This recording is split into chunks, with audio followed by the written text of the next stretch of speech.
मित्रांनो नमस्कार. कसे आहात? मजेत आहात ना? मी सुद्धा कोकणात चाललो आहे, कोकण फिरायला. चला येत आहे का? कोकणातले रस्ते तर तसे भारीच आहेत, त्याच्यामुळं तुम्हाला कोकणामध्ये निमंत्रण द्यायला नक्कीच आवडेल. कोकणातला निसर्गाच्या सानिध्यामध्ये तो आनंद, तो उत्साह आपल्या धकाधकीच्या शहरातल्या जीवनापासून खरं तर फार वेगळा आहे. आणि असे सुंदर रस्ते जर असतील, हिरवागार निसर्ग असेल, तर निसर्गाच्या सान्निध्यात शुद्ध हवा, स्वच्छ ऑक्सिजन आणि चांगले विचार आणि आपल्या कुटुंबाची सोबत ही काही वेगळीच असते. सह्याद्रीच्या कडेकपाऱ्यामध्ये निसर्गरम्य कोकणाचा जो काही विस्तार झालेला आहे, तो खरंच डोळ्याचे रूप असं सुख, आनंद आणि समाधान देणार आहे. डोळ्याला एक हृदयस्पर्शी सुखाचा सुख धक्का देणारं सुद्धा आहे, असं म्हणलं तर काय वावगं ठरणार नाही. महाराष्ट्रातल्या कुठल्याही रस्त्याची अवस्था पाहता कोकणात बऱ्यापैकी रस्ते चांगले असतात आणि मधल्या काळात बऱ्यापैकी कामं झाल्यामुळं अजून रस्ते चांगल्या पद्धतीनं पाहायला मिळतात. निवडणुकाचा काळ आहे आणि या सगळ्या किरकिरीमध्ये आपण थांबायला नको आणि मुलांनाही सुट्ट्या होत्या आणि त्याचा आनंद हा या पद्धतीनं घ्यावा, यासाठी नागमोडी वळणाला साथ देत रस्त्यावरून आम्ही दिवेगारच्या दिशेने त्या ठिकाणी निघालेलो आहोत. पुणे जिल्ह्यातला म्हणजे शेवटच्या बॉर्डरवरचा मुळशी तालुका, जो की कोकणाशी अर्थात रायगडशी कनेक्टेड आहे. ताम्हिणी घाट मार्गे आमचा प्रवास सुरू आहे आणि ताम्हिणी घाटातून तिथलं नयन रम्य दृश्य तुम्हाला सह्याद्रीच्या डोंगर रागा, डाव्या हाताला मोठे मोठे पर्वत, हे आपल्याला खरं तर फार मस्त वाटतात. आणि तुम्हाला एक गोष्ट सांगतो, आपण कितीही टेन्शनमध्ये किंवा कुटुंबाला वेळ द्यायला आपल्याकडं वेळच नसतो मुळात, पण असे काही क्षण काढले पाहिजेत. मग ते घडून जर मुलांच्या सुट्ट्या आल्या तर लाजवाब, म्हणजे चॅलेंजच नाही. बघा ना, रस्ते कसले एकदम टकाटक आहेत आणि समोर जो डोंगर दिसतोय तो पाहून अजून मन एकदम की आपण कधी त्याच्या जवळ जातोय. ह्याच त्या सह्याद्रीच्या रांगा आहेत ज्या स्वराज्याची आठवण करून देतात.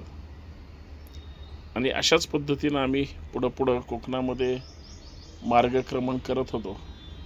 आमचे सहकारी मित्र मार्गदर्शक महादेवआबा म्हात्रे यांच्या सारथ्याने हा सगळा प्रवास त्या ठिकाणी करत आहोत. आणि खरंच आपण ज्या भागात जातोय तिथलं आपल्याला जर थोडी माहिती असेल तर मग कुठलाही कॉर्नर असू द्या, कुठलंही हॉटेल असू द्या, कुठलंही ठिकाण असू द्या, त्याला भेट देणं म्हणजे आपलं पहिलं कर्तव्य, नादच खुळा. आणि जोपर्यंत आपण घाट उतरून खाली जात नाही, जोपर्यंत आपण खाली उतरत नाहीत, किंवा ज्या ह्या सह्याद्रीच्या पर्वतरांगा जोपर्यंत नजरेमध्ये भरत नाहीत, बघा ना कसला इतकं भारी वाटतं आणि इतका सुंदर निसर्ग आहे ना की कल्पना करावीशी वाटत नाही. आणि मस्त वाटतं वेगळ्या ठिकाणी जाणं, वेगळ्या ठिकाणी राहणं, किंवा एकंदरीत प्रवासामध्ये कुठंतरी कांदा भजी खायची आणि मग आपल्या प्रवासाला चालतं बनायचं. आणि जेवढं भारी समोरून वाटतं तेवढं पाठीमागून सुद्धा आपल्याला जाणवतं, कारण ती जी डोंगराचं नयन रम्य दृश्य असतं ते विलोभनीय असतं. म्हणजे भारी वाटतं ह्या सगळ्या ह्याच्यामध्ये. आणि तुम्हाला माहिती आहे, मी तर नेहमी वेगळ्या वेगळ्या कारणाने इकडं तिकडं फिरत असतो. मी पहिल्यांदा हा ट्रॅव्हलिंग ब्लॉग काढतो आहे, त्याच्यामुळं तुम्हाला सतत या ठिकाणी बांधून ठेवणं मला जमेल की नाही, आणि प्रवासामध्ये किंवा आम्ही जिथं आनंद घेणार आहोत तुम्हाला हळूहळू या सगळ्या गोष्टी पाहायला मिळतीलच. माझ्या मनातल्या सुद्धा काही गोष्टी सांगेल आणि त्या तुम्हाला पुढं तुमच्या कानी पडतीलच. या सगळ्या प्रवासामध्ये, या सगळ्या गोष्टीमध्ये हा सगळा आनंद महादेव बाबांच्या सानिध्यात आणि सह्याद्रीच्या डोंगरकऱ्या कपाऱ्यात भारी येतो. थोडासा पाऊस किंवा इतर धुकं सदृश्य परिस्थिती होती, परंतु आपल्या शहरांमधलं आणि खास करून कोकणामध्ये बरीच लोक कुलू मनाली, जम्मू काश्मीर किंवा नैनिताल किंवा आपलं इथल्या महाबळेश्वर इकडं फिरतात. पण हा जो परिसर आहे, हा जो भाग आहे, तो एकदम वेगळा आहे, एकदम आल्हाददायक आहे, एकदम मन आनंदी करणार आहे. आणि काही क्षणातच आपण आता घाट उतरून खाली उतरतोय. आणि घाट उतरल्यानंतर मला असं वाटतं की या सगळ्या गोष्टीचा अजून चांगल्या पद्धतीनं आनंद तुम्हाला मिळाल्याशिवाय राहणार नाही, याची मी 100% खात्री देतो. आणि आम्ही एका ठिकाणी थांबलो होतो आणि आपली वानर सेना, आपले पूर्वज या ठिकाणी सगळे भेटले. आणि मग आमच्याकडं जे आम्ही घरीहून शिधा आणला होता, चपात्या किंवा भाजी भाकरी, हे यांना द्यावंसं वाटलं. जय श्रीराम, मोदीला आला घाम, जय श्रीराम, चला. असं हा सगळा प्रवास करत आम्ही आता घाट पूर्णतः उतरलेलो आहोत. आणि घाट उतरून तुम्हाला माहिती आहे की ताम्हिणी घाट आणि हा सुंदर दिव्यागार कसा आहे, भारी आहे ना, एकदम लाजवाब, क्या बात आहे. हा सागरी किनारा, ओला सुगंध वारा, आणि आमची 2 बछडी शोभा आणि सई. फार ह्यांना उत्साह होता. दिवाळी झाल्यानंतर पासून सईची आणि शोभाची इच्छा होती की कुठतरी फिरायला जाऊयात, समुद्राच्या किनारी जाऊयात. मी म्हटलं अरे जाऊयात आपण वेळेत. आणि पोरांच्या चेहऱ्यावरचा आनंद काय वेगळाच असतो. इथं आल्यानंतर पैसेच भेटले, कारण फुल धमाल, मस्ती, मज्जा पोरांनी या ठिकाणी केली. आणि भारी वाटतं, कारण बघा ना, समुद्राच्या अशा भारी लाटा, ज्या पद्धतीनं पाणी येत होतं आणि पोरं धिंगाणा मस्ती करत होते. शेजारी पाजारी पण भरपूर होते. तसं गर्दी होती. आणि दिव्यागरमध्ये स्वच्छ समुद्र आणि चांगलं पाणी आसपास असल्यामुळं बऱ्यापैकी गर्दी तिथं असतेच. आणि मित्रांनो, गुड मॉर्निंग, थांग, जय शिवराय. पाहण्याचा आनंद वेगळाच. कोकण किनारपट्टीला आहे, वेगळे वेगळे बीच. सध्या जुन्या वर्षाला निरोप देत असताना नवीन वर्षाचं स्वागत करतायत. एकीकडं सगळे राजकारणामध्ये, निवडणुकांमध्ये दंग आहेत. आम्ही मात्र या ठिकाणी निसर्गाच्या सानिध्यामध्ये, गोव्याचं, कोकणचं निसर्गरम्य परिसर, हा समुद्र लाटांच्या निखळलेल्या या सगळ्या याच्यामध्ये पाहतो आहोत. तुम्ही म्हणाल, नेहमी राजकारणावर बोलणारा माणूस, नेहमी राजकारणाबद्दल चर्चा करणारा माणूस, निवडणुका सुरू असताना अचानक कोकणात कसं काय गेला?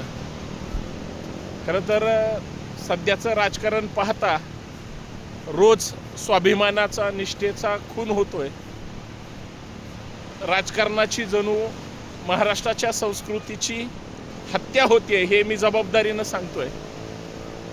कारण 5 वर्षात तोंड न दाखवणारे नेते, 5 वर्षामध्ये आपल्या प्रभागाच्या विकासाबद्दल चर्चा न करणारे नेते, किंवा जे निवडून आलेत पूर्वी त्यांना परत तिकीट पाहिजे, आणि जे आता नवीनांनी निवडून लढवत आहेत त्यांच्या डोळ्यात मात्र अश्रू आहेत. आणि डोळ्यातले अश्रू कार्यकर्त्यांच्या, खास करून ते कुठल्याही पक्षाचा असू द्या. मी एक कार्यकर्ता आहे आणि मला असं वाटतं कुठल्याही पक्षातला कार्यकर्ता असू द्या, कुठल्याही, त्याला जर न्याय मिळणार नसेल आणि त्याच्या जर डोळ्यात अश्रू असतील तर ही कार्यकर्त्याच्या खरं तर स्वाभिमानाची, निष्ठेची, किंवा आजपर्यंत त्यांनी त्या विचाराशी जे काही प्रामाणिकपणे काम केलंय त्याची सुद्धा हत्या आहे, हे मी जबाबदारीनं सांगतो. आणि इतकं गलिच्छ राजकारण साध्या स्थानिक स्वराज्य संस्थेच्या निवडणुकीमध्ये काल मी पाहिलं आणि मला अत्यंत किळस आली की जे प्रस्थापित राजकारणी आहेत, जे पुढारी आहेत, ज्यांच्याकडे सत्ता आहे, ज्या ज्या कार्यकर्त्यांनी ह्यांनी पक्ष फोडले, हे पक्षातून बाहेर पडले आणि पक्षातून बाहेर पडल्यानंतर ह्यांच्या पाठीमागं कुणी आलं नाही, पण जे काही मुठभर कार्यकर्ते आले त्या कार्यकर्त्यांना सुद्धा तिकीट नाही मिळत. आयाराम गयारामला संधी मिळते. आणि मग मी ज्याचं प्रतिनिधित्व करतो तिथं जर मला संधी मिळणार नसेल तर माझ्या सगळे शत्रू अंगावर घेऊन जर लढायला आपल्याला कुणी ताकद देत नसेल तर ते किती चुकीचं. हे त्या कार्यकर्त्यांनी भोगलं. कित्येक कार्यकर्त्यांना गद्दार म्हणलं गेलं, कित्येक नेत्यांना गद्दार म्हटलं गेलं, कित्येक कार्यकर्ते छोट्या छोट्या गोष्टीसाठी तडजोड करून राजकारण करण्यात दंग राहिले. परंतु आपल्या नेत्याला सर्वश्रेष्ठ समजलं. त्यांना अचानक जर संधी नाही मिळाली, तिकीट नाही मिळालं तर ही किती वाईट गोष्ट आहे. आणि अशी घटना ज्यावेळेस घडते, अशी घटना ज्यावेळेस आपण पाहतो त्यावेळेस हे वाईट आहे ना. आणि म्हणून मला असं वाटलं की नको, त्या राजकारणाची किळस आली, अक्षरशः राजकारणाची इतकी किळस आली की मी कोकणात आलो आणि ह्या कोकणाच्या निसर्गसम्य वातावरणामध्ये ते सगळं विसरून गेलो. पण आज सकाळची प्रहर आहे, उद्या 31 डिसेंबर आहे, परवा 1 जानेवारी आहे आणि जुन्या वर्षाचा, सरत्या वर्षाचा शेवट हा विनाकारण जर चुकीच्या पद्धतीनं किंवा नको त्या राजकारणाच्या गुरफटलेल्या गोष्टीमध्ये अडकून ठेवण्यापेक्षा मला असं वाटतं परिवारासोबत या समुद्र लाटांच्या ज्या पद्धतीनं हा अथांग समुद्र आहे त्याच्या कडेला जाऊ. माझं मत एवढंच आहे की कार्यकर्त्याला न्याय मिळाला पाहिजे. कार्यकर्ता हा कुठल्याही पक्ष संघटनेचा फार मोठी मानबिंदू आहे, ताकद आहे आणि हिंमत सुद्धा आहे. आणि त्या कार्यकर्त्यांना जर संधी मिळत नसेल, त्या कार्यकर्त्यांवर जर अन्याय होत असेल तर ही अत्यंत दुर्दैवी बाब आहे. आणि म्हणून सगळ्या पक्षांची नाटकं बघितली. सत्ताधारी जे 2-3 पक्ष आज सत्तेमध्ये आहेत त्यांची पण नाटकं बघितली. त्यांची कार्यकर्ते ढसढसा रडताना पाहिली आणि ती कार्यकर्ते अशा पद्धतीनं रडत होती की तुम्ही कल्पना करू शकणार नाही. महिला म्हणू नका, तरुण मुलं म्हणू नका, काही तर असे बघितले. परवा भाऊ एकत्र आले, जल्लोष केला आणि दुसऱ्या दिवशी लगेच दुसऱ्या सत्ताधारी पक्षात प्रवेश केला. अरे काय धंदा आहे? बरं, तुमचं वय बघता, तुमचं एकंदरीत स्वाभिमान बघता, राजकारणाची परिस्थिती एकंदरीत सगळी पाहता, जर अशा पद्धतीचं राजकारण जर सध्या घडत असेल तर ते अत्यंत दुर्दैवी आहे, क्लेशदायी आहे. आणि अशा किळसवाण्या राजकारणाला खरं तर मुठमाती देण्याचं काम हे मतदारांनी सुद्धा केलं पाहिजे. आणि म्हणून सगळ्या राजकारणाला कंटाळून, अर्थात राजकारण मी काय निवडणूक लढवणार नाही त्याच्यामुळं, परंतु राजकारणामध्ये चांगल्या वाईट गोष्टीबद्दल आपण बोललं पाहिजे, भाष्य केलं पाहिजे. आणि त्या गोष्टी जर आपण नाही चर्चा केल्या किंवा आपण नाही त्याच्यावर हे केलं तर मग काही उपयोग होणार नाही. म्हणून तुम्हाला काय वाटतं की निष्ठेला किंवा एकंदरीत 5 वर्षात जे फिरकत नाहीत, 5 वर्षात जे फिरकत नसतात, 5 वर्षात जे फिरकले नाहीत, अशा लोकांच्या एकंदरीत राजकारणाचा जर शेवट पाहायचा म्हणलं तर तो म्हणजे त्यांच्या स्वाभिमानाला, निष्ठेला किंवा इतर सगळ्या गोष्टीला काडीचीही किंमत म्हणजे न देण्याचा हा सगळा प्रकार आहे. आणि तो वैतागलेला, खवळलेला समुद्र जसा ज्या पद्धतीनं आहे तो निथळ आहे, तो निस्वार्थ आहे, तसंच प्रत्येकाचं मन असलं पाहिजे. आणि ते उद्या मतदारांनी त्यांना त्याच पद्धतीनं धडा शिकवला गेला पाहिजे की ज्या कार्यकर्त्यांनी तुमच्यासाठी एवढं सालं केलं त्या कार्यकर्त्याला जर तुम्ही ऐनवेळी त्याच्या डोळ्यात पाहणी पाहणार असाल किंवा तुम्ही त्याला कवडीची किंमत देणार नसाल, तुम्ही त्या कार्यकर्त्याला संधी देणार नसाल आणि तो कार्यकर्ता मुलाबाळांसहित, बायको लेकरांसहित म्हणजे रक्ताचं पाणी करून तुमच्यासाठी झटतो, त्या कार्यकर्त्याच्या जीवावर तुम्ही मोठे झाले मुख्यमंत्री झाले किंवा सत्तेची पदं भोगता या कार्यकर्त्याच्या निवडणुका आल्यावर त्यांना जर तुम्ही म्हणजे कोलते पाटील करणार असाल, त्यांना तुम्ही किंमत देणार नसाल, तर हे असे पळणारे घोडेसुद्धा आहेत ना, हे कार्यकर्ते एके दिवस आता तुम्ही समजून घ्या. म्हणजे ही राजकीय परिस्थिती सध्या महाराष्ट्रात आहे आणि महाराष्ट्रात चांगलं राजकारणाची अपेक्षा आहे, परंतु पैशाच्या जोरावर, घाणेरड्या वृत्तीच्या जोरावर सध्या सत्तेचा माज आहे. मला शेवटी एवढं सांगायचं आहे, आज कुठल्याही नेत्याकडे बघून किंवा कुठल्याही आपल्या वरिष्ठाकडे बघून लोक मतदान करत नाहीत. तुम्ही विकास करत नाही, तुम्ही माणसं फोडता, पळवता, पक्ष फोडता, म्हणून तुमच्याकडं कोणीही कुत्रं तुम्हाला महत्त्व देत नाही. सध्या राजकारणामध्ये पैशाला किंमत आहे. जो पैसा वाटतो लोक त्याला मतदान देतात, ही दुर्दैवी गोष्ट आहे. आणि लोक पैसे घेतल्याशिवाय मतदान करत नाही, ही लोकशाहीची हत्या आहे आणि ही सध्या घडत आहे. म्हणून राजकारणाचा दर्जा घसरला आहे, म्हणून राजकारणापासून आम्ही लांब आलेलो आहे. खरं आहे की नाही?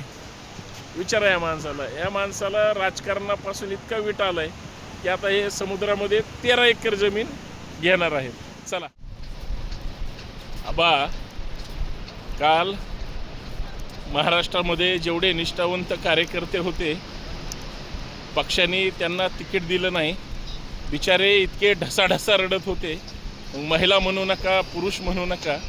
म्हणजे बघा, निष्ठावंत असून सुद्धा जर कार्यकर्त्यांना संधी मिळत नसेल तर बघा ना, ज्या कार्यकर्त्यांच्या जीवावर तुम्ही पक्ष फोडले, मुख्यमंत्री झाले, सत्तेत बसले, त्या जर कार्यकर्त्यांना तुम्ही तिकीट देऊ शकत नाही, संधी देऊ शकत नाही, तर काय चाललंय राजकारणाचं? असलं घाणेरडं राजकारण महाराष्ट्रात जर सुरू असेल तर वाईट गोष्ट आहे.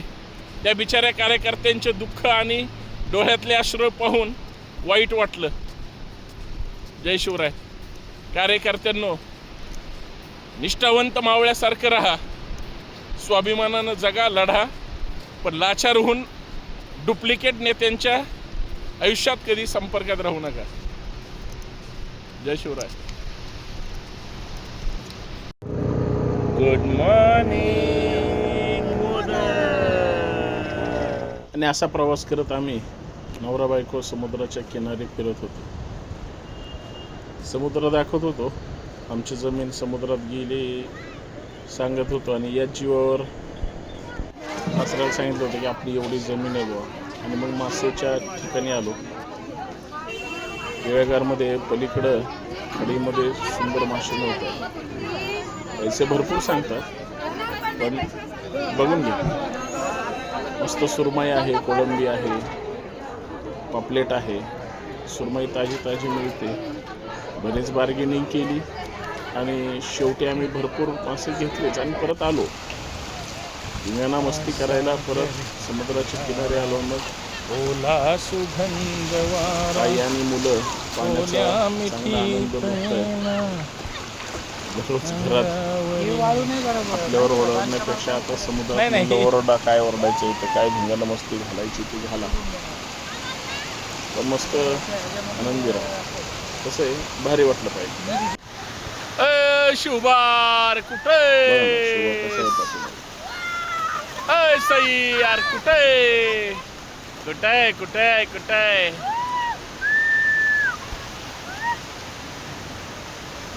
समुद्रातले मासे आहेत का हे? पाण्याला घाबरते असं आहे.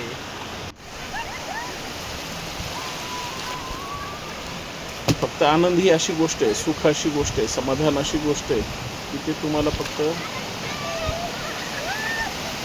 मनस्वी वाटले पाहिजे. समाधान तुम्हाला कितीही लाभलं तरी तुम्हाला त्या सुखात या सगळ्या गोष्टी पैशाने मिळत नाही.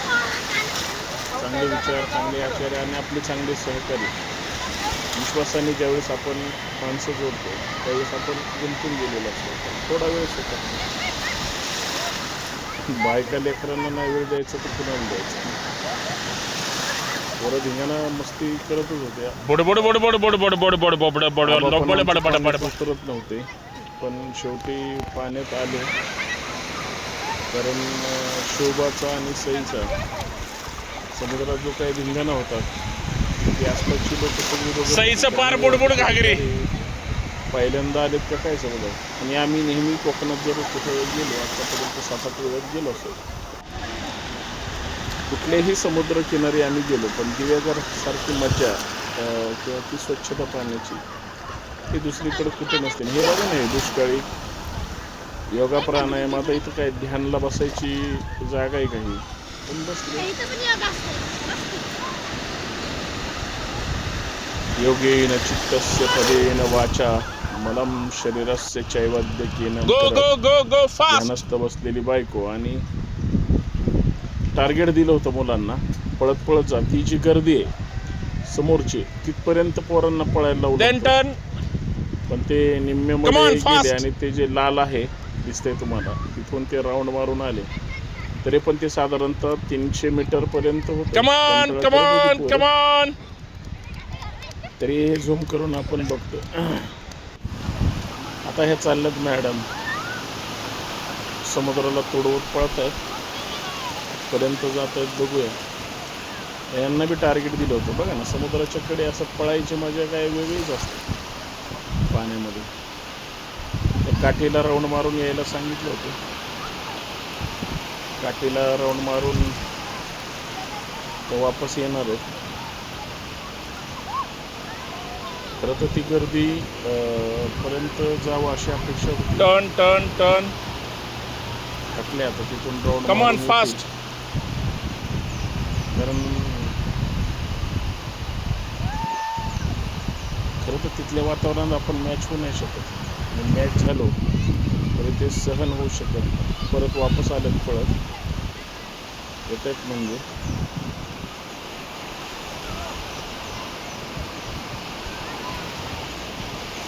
हे करून एक्झरसाईज झाली पाहिजे शरीराची, वजन कमी झालं पाहिजे. आणि मग ते या सगळ्या आनंदामध्ये या सगळ्या गोष्टी चांगल्या. हे आपलं नुसतं दुसऱ्या दिवशीची सकाळ आहे ही. सर्वांना सुप्रभात म्हणून आता हे काही दिसले नाही. बघा ना कशी धरून आणल्यासारखे समुद्राचे. मस्त सूर्य असा खालून वर येतो. हा पहा, हे सगळे दिव्यागार. कसं आहे, मस्त आहे ना एकदम पिक्चर टाईप. तुम्हाला सांगायला आवडेल तारीख कोणती होती माहिती आहे का? आयुष्यात बघा, काहीच गोष्टी फार महत्वाच्या असतात. सुख, शांती, समाधान आणि आत्मविश्वास हेच तुम्हाला जगण्याचं फार मोठं भांडवल आहे. लक्षात घ्या, कधी पण दुसऱ्यावर विश्वास ठेवण्यापेक्षा स्वतःवर विश्वास ठेवून जर आयुष्यात काहीतरी केलं ना, तर तुम्ही नक्कीच स्वतःच्या पायावर पुढे जाऊ शकता. जय शिवराय. तुम्हाला समुद्र दाखवला. आता आम्ही जिथं राहत होतो छोटंसं रिसॉर्ट आहे, छानपैकी त्याने मेंटेन केलेलं आहे. आणि थकून भागून आल्यानंतर शांत बघा ना, मस्त निसर्ग. नवरा बायको कुटुंब पण तिथं ज्यांचं हे आहे त्यांनी खूप छान मेंटेन केलेलं आहे. आणि अचानक आम्हाला मिळत नव्हतं. हे 31 डिसेंबरचा नजारा मी तुम्हाला दाखवतोय. सलोनी रिसॉर्ट आहे देवाघरमध्ये. कधीही गेलात तर छोटे मस्त रूम आहे, साधं तुम्हाला. आणि काहीच नाही मिळालं तर मग या ठिकाणी मस्त समुद्र यांच्यापासून अवघ्या 100 ते 150 मीटरवर असेल. आसपास मोठे हॉटेल्स आहेत, तुम्ही बुकिंग करू शकता. सलोनी रिसॉर्ट म्हणतात. तुम्हाला त्यांचं बोर्ड पण दाखवतो, काही संपर्क नंबर वगैरे पण त्याच्यावर आहे. दिव्याघरमध्ये तुम्ही कधी गेलात तर हा व्हिडिओ नक्की चुकू नका. AC आणि नॉन AC दोन्ही रूम्स आहेत, अवेलेबल आहेत. आणि मी तुम्हाला कशा त्यांच्या रूम आहेत किंवा काय आहे दाखवण्याचा एक प्रामाणिक प्रयत्न करेल. मला असं वाटतं आपली लोक असतात जे आपल्यावर जीव लावतात. तुम्ही इथं राहू शकता, जेवणाची पण व्यवस्था आहे. आणि बाहेरसुद्धा आसपास बरीच चांगली चांगली छान छान हॉटेल्स आहेत. तिथंही जेवणाची उत्तम सोय आहे. एकदम छानपैकी निसर्ग. समोर मस्त बगीचा आहे. वर 2 वेगळ्या रूम्स आहेत, खाली सुद्धा 2 रूम आहेत. आणि या सगळ्या प्रवासामध्ये आपला क्षीण जर घालवायचा असेल तर हे मालक आहेत त्याचे, चांगला देवमाणूस आहे आणि काय चार्जेस असतात ते बिचारी घेतात, आपणच आनंदाने देतो. पण संध्याकाळी मस्त तुम्ही जर गाणे वगैरे लावले आणि आसपासची सगळी माणसं ही अशीच भाड्याने रूम वगैरे देतात. तुम्ही कधी गेलात तुम्हाला माहितीच असेल. चला आपण त्यांचे रूम्स बघू. त्यांची फार इच्छा होती, हा त्यांचा कॉन्टॅक्ट नंबर आहे सलोनी गेस्ट हाऊस म्हणून, याच्यावरच त्यांचं सगळं सलोनी इथूनच कारभार चालतो. वरचे रूम पाहण्यासाठी आम्ही चाललो होतो. हे किचन आहे जिथं जेवण वगैरे सगळं बनतं.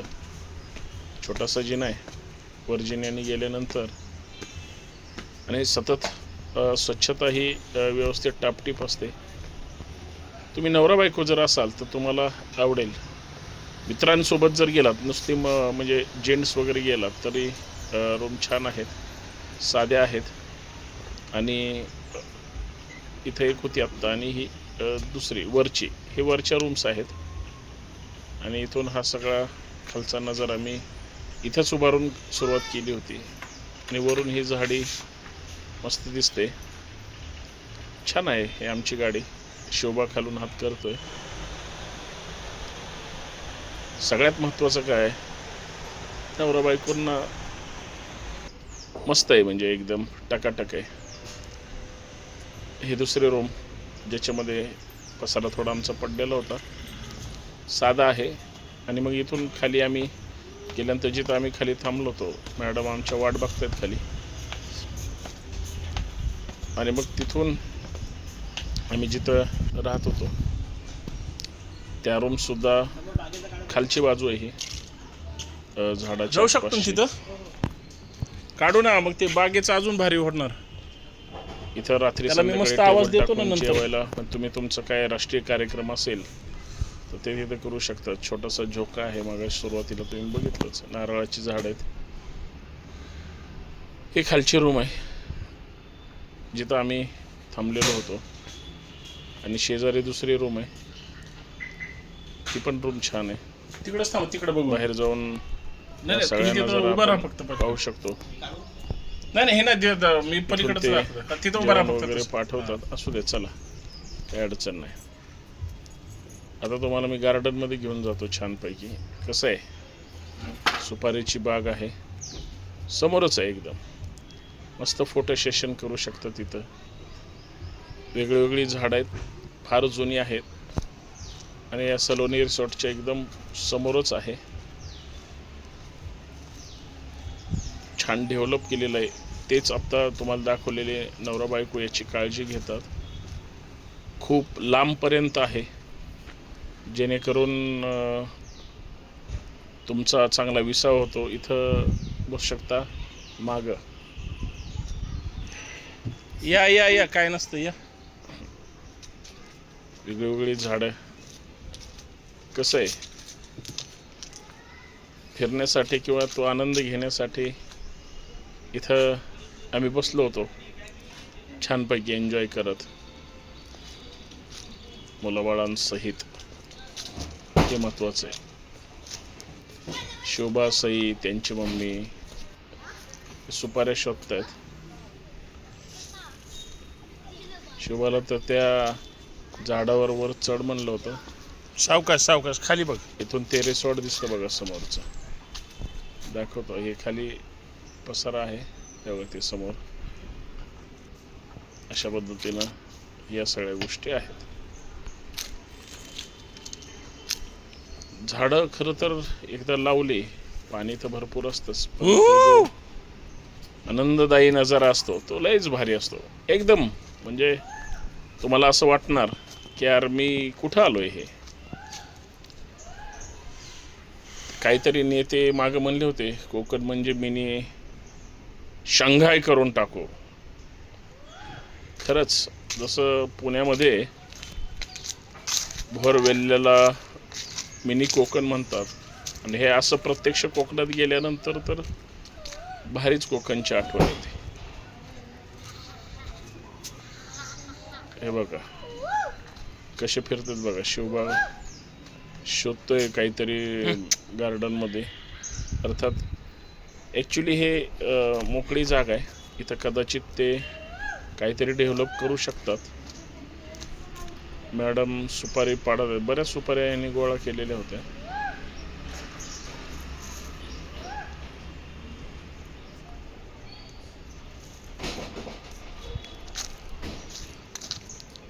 पण त्या अशा परिपक्व झालेल्या पाहिजेत. नुसत्या कच्च्या सुपाऱ्याची म्हणजे काही उपयोगच नाही.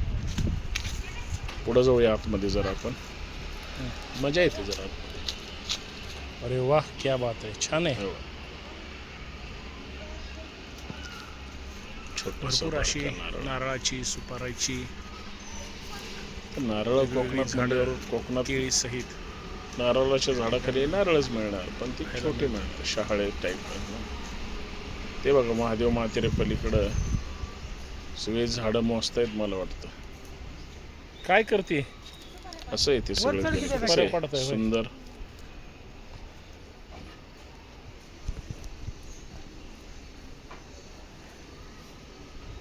सई मॅडम आले बघा.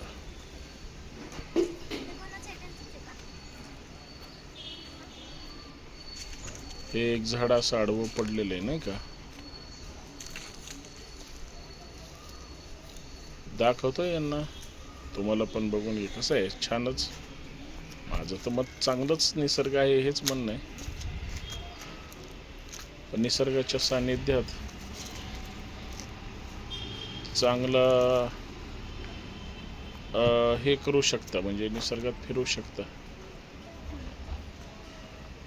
आणि निसर्ग किती जरी हिरवागार असला, तुम्ही काही हिरवं करा हो, निसर्ग हिरवाच आहे. आणि त्या सानिध्यात भारीच वाटतं. आणि अशा या कसं आहे हे बघा, हे असं स्टाईलच आहे आपली ती. सुंदर फुलांचा उत्तम गजरा, सुकलेल्या पाकळ्या बदाबदा गळाल्या. उगाच नाहीत. संपूर्ण बगीचा तुम्हाला दाखवला. आता बाहेर पडूया आणि या गोष्टी कसा वाटला व्हिडिओ मला नक्कीच कळवा. प्रयत्न करतोय, पहिला व्लॉग आहे.